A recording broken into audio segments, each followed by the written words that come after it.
Bienvenidas, mentes curiosas. ¿Conocéis la historia de Yuri Konorosov, el soviético que descifró la misteriosa escritura maya?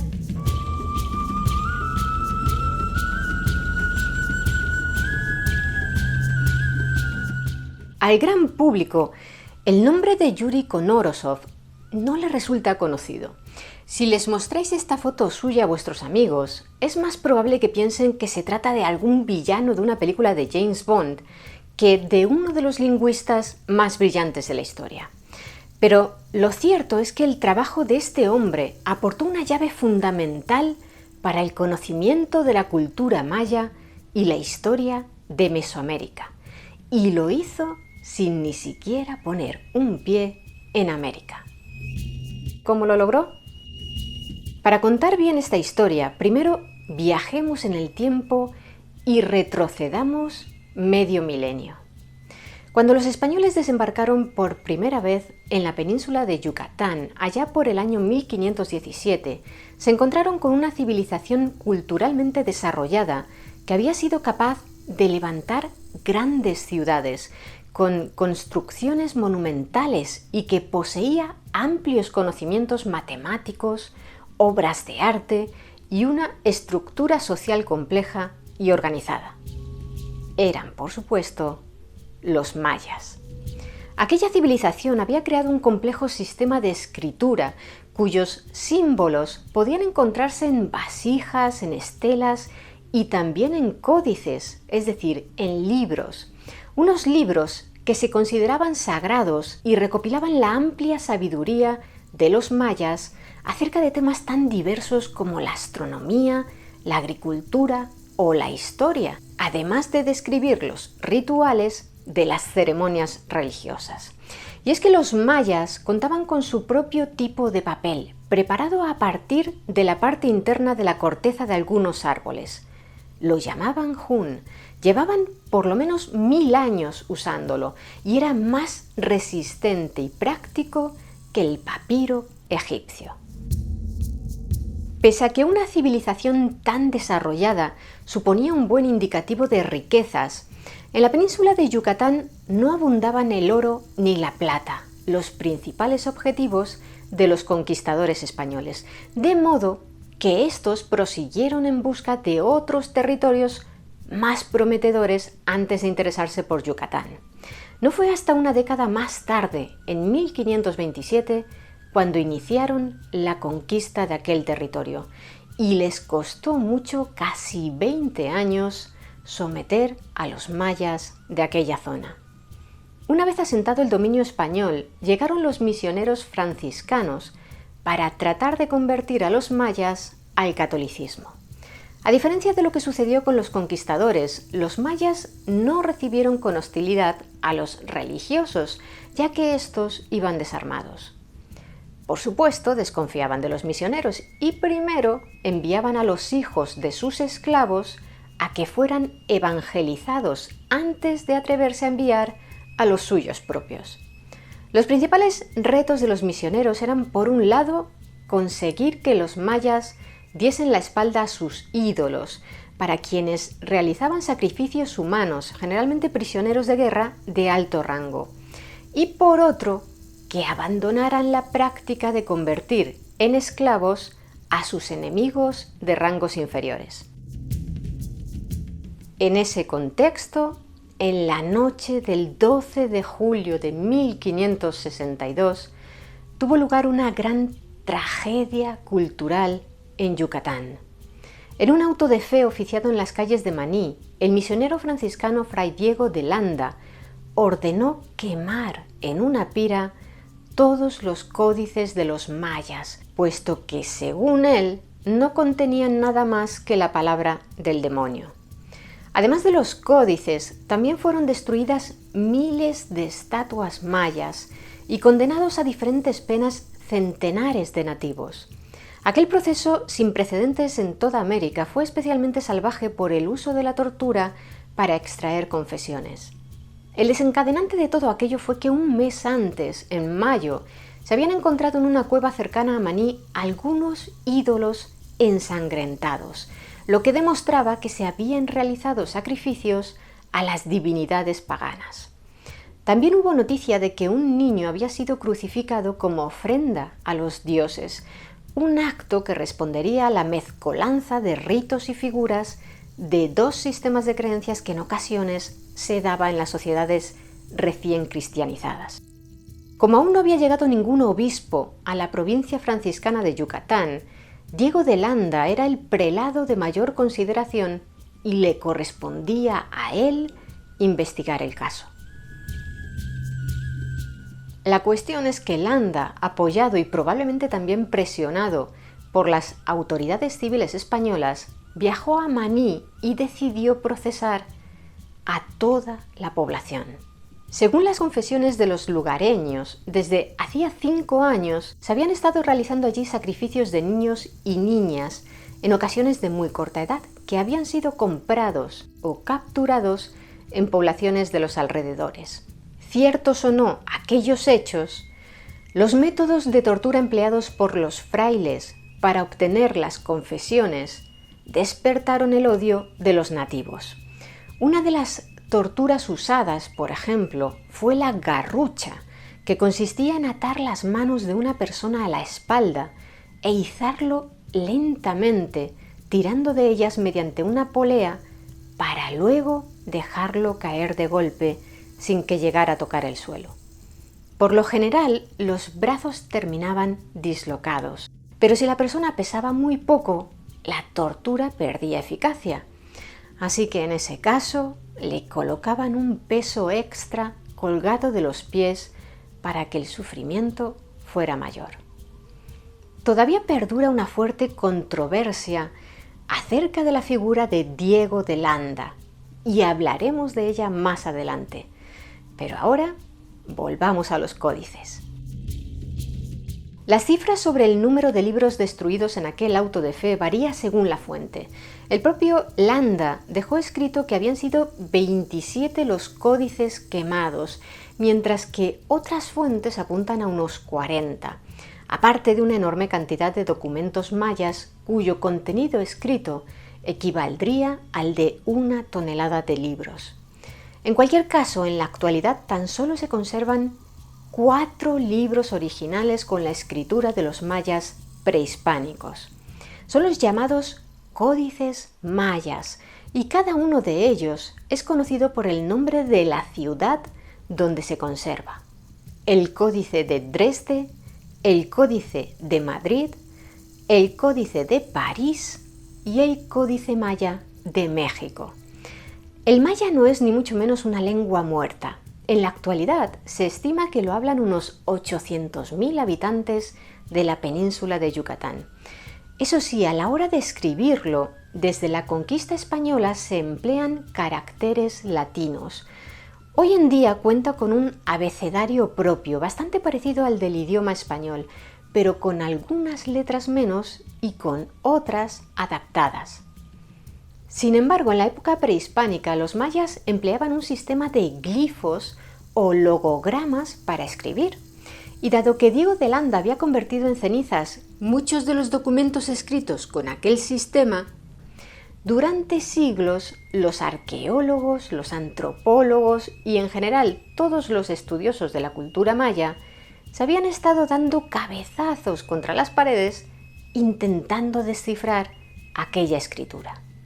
Carecían de muestras suficientes que les aportaran las pistas necesarias para saber qué significaba cada uno de aquellos símbolos. ¿Eran palabras, números, sílabas, letras, fechas?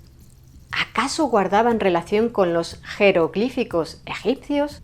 Los investigadores encontraban glifos escritos en vasijas, en muros, en el interior de pirámides y templos, pero frustrados no lograban descifrarlos. Se trataba de un misterio irresoluble. Hasta que aparece en escena nuestro protagonista de hoy. El 19 de noviembre de 1922, en la ciudad de Járkov, que por aquel entonces era la capital de la recién formada República Socialista Soviética de Ucrania, nació Yuri Valentinovich Konorosov. Su padre era ingeniero ferroviario y siempre se preocupó mucho por el desarrollo intelectual de sus 5 hijos, del mismo modo que su madre, que también era una persona muy culta y era quien más tiempo pasaba con los pequeños. Así, por ejemplo, se empeñaron en que Yuri aprendiera a escribir con ambas manos, pues existía la teoría de que de ese modo se contribuía a un mejor desarrollo de ambos hemisferios cerebrales. Sea como fuere, el pequeño pronto destacó por su inteligencia. Aunque en el colegio lo consideraban un alumno difícil y excéntrico, que incluso estuvo a punto de ser expulsado por mal comportamiento, en su tiempo libre, de manera autodidacta, aprendió chino, griego y árabe. Además, escribía poesía, tocaba el violín y dibujaba muy bien. Estaba claro que tenía una mente brillante, y así lo reflejaron sus notas académicas, excelentes en todas las asignaturas, menos en una: lengua ucraniana. En 1940, con 17 años, se marchó a Moscú para iniciar sus estudios universitarios en el Departamento de Etnología de la Universidad Estatal de Moscú. Inicialmente se especializó en egiptología, pero muy pronto sus planes de estudio se vieron interrumpidos por, lo habéis adivinado, la Segunda Guerra Mundial. Konorosov no gozaba del estado de salud necesario para ser considerado apto para servir en el ejército soviético, pero si volvía junto a su familia a Kharkov, que estaba en manos de los nazis, podía ser obligado por estos a unirse a las unidades de apoyo del ejército alemán. A fin de evitarlo, durante 2 años trabajó como maestro de escuela de pueblo en pueblo, mudándose con frecuencia. En 1943, por fin, tanto él como su familia lograron escapar a Moscú, donde Konorosov retomó sus estudios de egiptología. En 1944, cuando el curso de la guerra era ya favorable para los soviéticos, Konorosov fue requerido para unirse al ejército. Aquello le pilló de sorpresa, pero, por suerte para él, su padre, que ostentaba el rango de coronel, le consiguió un puesto de operador telefónico en una unidad de artillería acuartelada cerca de Moscú, lo que lo mantuvo lejos del frente hasta el final de la guerra.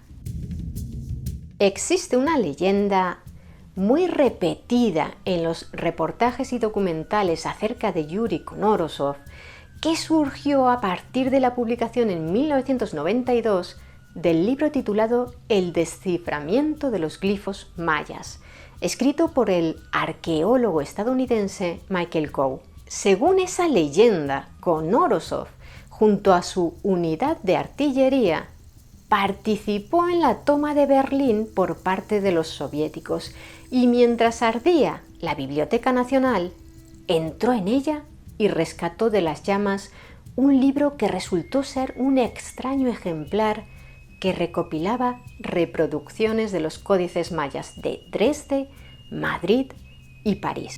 A raíz de aquello se despertó en él el interés por desvelar la escritura maya. Como anécdota es muy llamativa y nos encantaría poder contaros que eso fue lo que sucedió, pero en realidad no hay ninguna evidencia de que Konorosov saliera de Moscú hasta el final de la guerra, y él mismo desmintió aquella leyenda en una entrevista con el epigrafista finlandés Harri Kettunen, profesor adjunto de la Universidad de Helsinki. Desafortunadamente fue un malentendido, le explicó Konorosov un año antes de morir. Se lo conté a Michael Coe, pero no lo entendió bien. No hubo ningún incendio en la biblioteca. Los alemanes habían empaquetado en cajas los libros de la biblioteca para enviarlos a algún otro lugar, pero como no tuvieron tiempo de trasladarlas, al final aquellas cajas fueron llevadas a Moscú. Cuando Konorosov vio las cajas, escogió 2 libros sobre los códices mayas que le llamaron la atención porque, siendo niño, había leído un artículo acerca del tema que se le había quedado grabado en la memoria. Tras la guerra, Konorosov pudo regresar a la universidad y completar por fin sus estudios. Su especialidad eran los sistemas de escritura antiguos, especialmente los jeroglíficos egipcios, pero también estudió la literatura medieval japonesa y árabe. No fue hasta 1947 cuando por fin centró su atención en la escritura maya, después de que un profesor suyo le animara a escribir una disertación sobre el alfabeto de Landa. ¿Landa? ¿Como Diego de Landa? ¿Aquel que prendió fuego a la literatura maya? Pues sí, resulta que Diego de Landa, aparte de quemar libros, también los leía y había estudiado con gran interés la lengua maya. ¿Recordáis que os comentamos que era una figura muy controvertida? Pues bien, Landa, quien había aprendido la lengua maya con gran rapidez durante sus primeros años en Yucatán, la estudió con gran profundidad y genuino interés, hasta el punto de ser capaz de componer un sistema de normas tan preciso que permitía a los nuevos misioneros que llegaban de España aprender la lengua maya con la suficiente soltura como para predicar el Evangelio en apenas un par de meses. Según estudiosos de la figura de Landa, antes del auto de fe del que os hemos hablado, el franciscano no era despreciado por los mayas, al contrario, había demostrado una gran caridad en épocas de malas cosechas de maíz, repartiendo el alimento que almacenaban los religiosos para su propio sustento entre todos aquellos que lo necesitasen, ya fueran españoles o nativos. El caso es que en esa línea hay quienes defienden que Landa no cometió aquel tremendo crimen cultural con forma de hoguera por su propia voluntad, sino presionado por los poderes civiles españoles, quienes temían que la adoración de las antiguas deidades mayas pudiera desembocar en alzamientos y revueltas contra ellos, como ya había pasado en ocasiones previas. Tal vez incluso albergaran dudas sobre la firmeza que demostraría Landa frente a aquellas prácticas debido al gran interés que demostraba en conocer la lengua y la escritura mayas. Y es posible que la quema de todos aquellos códices y documentos pictográficos también le doliera a él. No obstante, Landa escribió sobre ellos: hallámosles gran número de libros de estas sus letras, y porque no tenían cosa en que no hubiese superstición y falsedades del demonio, se los quemamos todos, lo cual sentían a maravilla y les daba pena.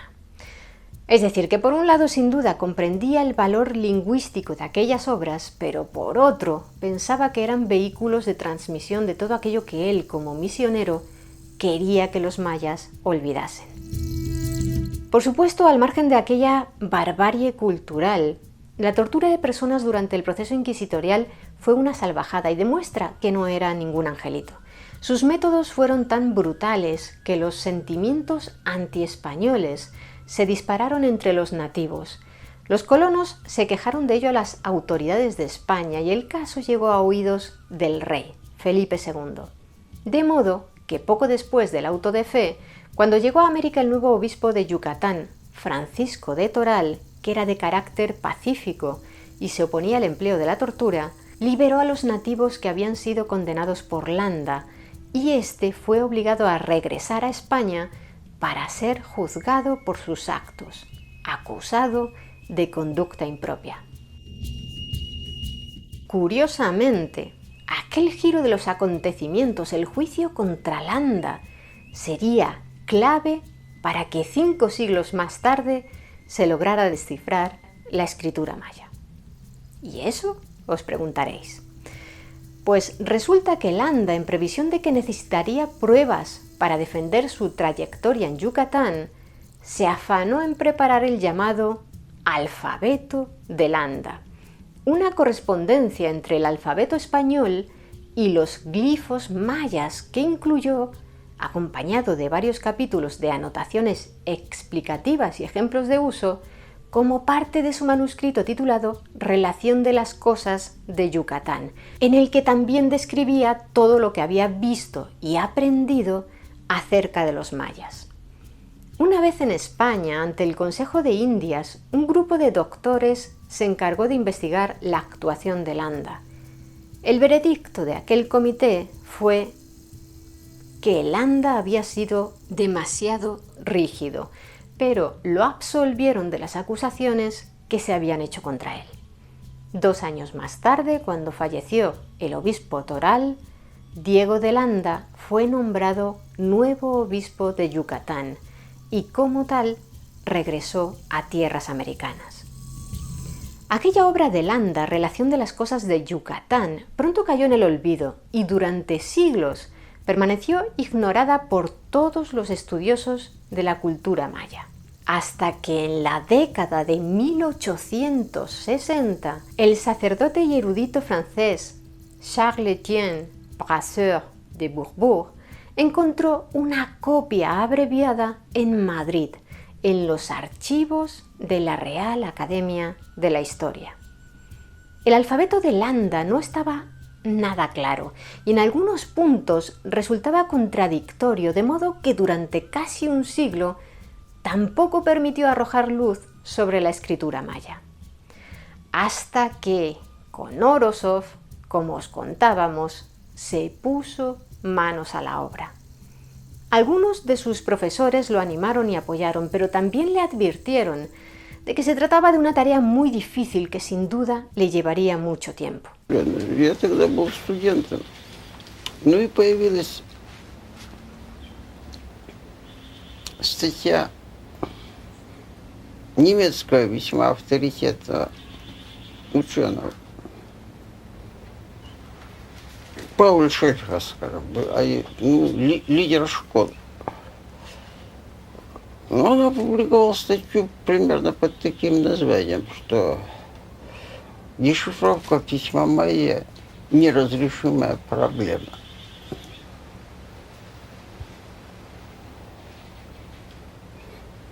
Ну, я решил, что надо как-то возразить, тем более, что как так неразрешимая проблема. Ну, общий тезис был примерно такой исходный, который я, впрочем, и сейчас придерживаюсь. Ну, то, что придумано одним человеческим, так сказать, разумом, может быть понято и другим. Так что в этом смысле принципиально неразрешимых проблем ни в какой области, собственно говоря, ну, вроде как и не должно быть. El joven logró un puesto de investigador asistente en el Museo de Antropología y Etnografía de Leningrado y allí se volcó en aquel gran desafío intelectual y científico. Aunque Landa, en su intento de comprender la escritura maya, tuvo a su disposición a nativos que conocían la lengua hablada y escrita de sus antepasados, las diferentes maneras de pronunciar las letras dio lugar a que cometieran muchos errores. Según dedujo Konorosov, cuando Landa le pedía a uno de sus ayudantes mayas que le dibujara el glifo que representaba, por ejemplo, la letra española B, el ayudante le dibujaba el glifo que correspondía a la sílaba B, es decir, el sonido completo que pronunciaba Landa. Por eso, todos los intentos de descifrar la escritura maya a partir del alfabeto de Landa que llevaron a cabo los eruditos a partir de su redescubrimiento en el siglo XIX, fracasaron. El principal fallo de Landa fue pensar que la escritura maya era alfabética, aunque empleara letras diferentes a las latinas. Sin embargo, la escritura maya, tal y como concluyó Konorosov, tras estudiar el puñado de códices supervivientes, estaba compuesta de 355 signos y semejante cantidad no se podía corresponder con una escritura alfabética, sino que se trataba de una escritura fonética logosilábica, es decir, que los signos mayas también representaban sonidos. No había que pensar en letras, sino en sílabas. Y esa fue la clave para descifrar los glifos, que a su vez podían estar compuestos por uno o varios de aquellos signos. En 1952, Konorosov, que por entonces solo tenía 30 años, comenzó a publicar sus primeros artículos sobre el desciframiento de la escritura maya.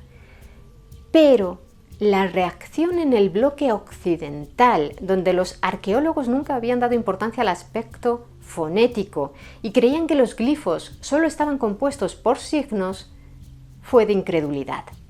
Aunque en aquella época ya se sabía que algunas de las primeras escrituras, como el egipcio antiguo o la cuneiforme, contenían un significativo componente fonético, la opinión predominante entre los mayistas era que la escritura maya carecía de esa característica.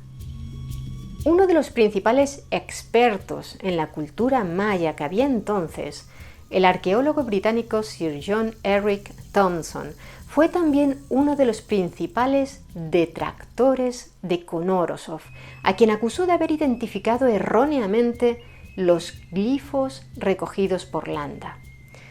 Raro era el mayista occidental que no se atreviera a contradecir las tesis de aquel jovencito soviético en plena Guerra Fría. Sin embargo, con el transcurso de los años y las investigaciones, acabó siendo evidente que el sistema de Conorosov funcionaba y a través de sus esfuerzos, el alfabeto de Landa se convirtió para los glifos mayas en lo que la piedra de Rosetta había supuesto para los jeroglíficos egipcios. En 1963, Conorosov publicó una monografía titulada La escritura de los indígenas mayas, en la que profundizaba más en su técnica de desciframiento, y en 1975 sacó a la luz diversas traducciones de manuscritos mayas reunidas bajo el título de Los manuscritos jeroglíficos mayas. Y no fue hasta aquel año cuando comenzó a despegar realmente el desciframiento de las escrituras mayas, pero no por la nueva obra de Conorosov, sino por el fallecimiento de Thompson, cuya influencia en el mundo académico especializado en la cultura maya era enorme, y siempre sostuvo que Conorosov estaba equivocado, al tiempo que defendía su propia visión de los antiguos mayas, según la cual estos eran astrónomos pacíficos sin conflictos. Las obras de arte y las estelas con glifos de las antiguas ciudades mayas comenzaron a contar su historia a los investigadores, y de ese modo, a pesar de que la escritura, al igual que en la mayoría de sociedades antiguas, solo era conocida y empleada por las élites, se pudo conocer con mayor rigor la cultura y la sociedad de los antiguos mayas, una civilización interesada en el conocimiento, pero también guerrera, que vivió largos periodos de esplendor y, como todas, atravesó también periodos de declive. ¿Por qué ningún estudioso de la cultura maya había logrado descifrar la escritura maya antes que Conorosov, siendo que éste jamás había visitado una ruina maya? El soviético lo atribuía a que él era un lingüista, mientras que quienes lo habían intentado con anterioridad eran en su gran mayoría arqueólogos y antropólogos. En 1990, cuando la Unión Soviética estaba ya cerca de su disolución, Conorosov pudo viajar al extranjero y fue condecorado en Guatemala con la Orden del Quetzal. En aquel viaje pudo visitar por fin varios de los principales sitios arqueológicos mayas, como Tikal. En 1994, el gobierno de México condecoró a Conorosov con la Orden del Águila Azteca, la más alta condecoración que se otorga en ese país a un ciudadano extranjero. Yuri Conorosov falleció en un hospital de San Petersburgo en marzo de 1999, víctima de una neumonía, rodeado por sus familiares y acompañado por su hija, Ekaterina. Conorosov, con modestia, siempre se describió a sí mismo como un mero discípulo de Landa, quien, a su modo de ver, había hecho la labor principal al crear su famoso alfabeto. Pero lo cierto es que sin la mente de Conorosov, sin sus enormes conocimientos lingüísticos de tan diversos sistemas antiguos de escritura, el erróneo trabajo de Landa permanecería incomprendido y la escritura maya seguiría siendo considerada un misterio irresoluble.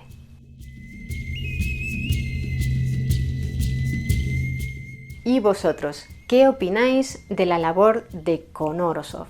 Me gustaría que nos lo contarais abajo en los comentarios.